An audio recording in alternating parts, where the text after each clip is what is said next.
Welcome to Stellar Hosting. In this video, I'll show you how to create an email account using DirectAdmin, so follow along to set up your professional email in no time.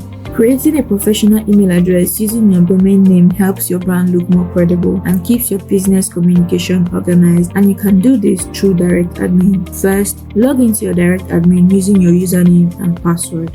From the DirectAdmin dashboard, locate the Email Manager section. Click on Email Accounts, then click on Create Account. Enter the email username. This will be the name before the @ symbol. Next, enter a strong password for the email account or click to generate one automatically. Choose an email quota, which determines how much storage the email account can use. You can leave it at the default setting or adjust it based on your needs.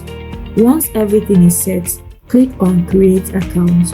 Your professional email account has now been successfully created. Once created, click on the arrow close to your email username to open your inbox. You can also access your new email account through webmail by entering your email username and password. And remember, always store your email login details securely. Update your password regularly for better security. And that's how you create an email account in DirectAdmin. If you found this tutorial helpful, don't forget to like, comment, and share this video to friends who need stellar hosting services. And also subscribe for more easy to follow tutorials like this. See you in the next video.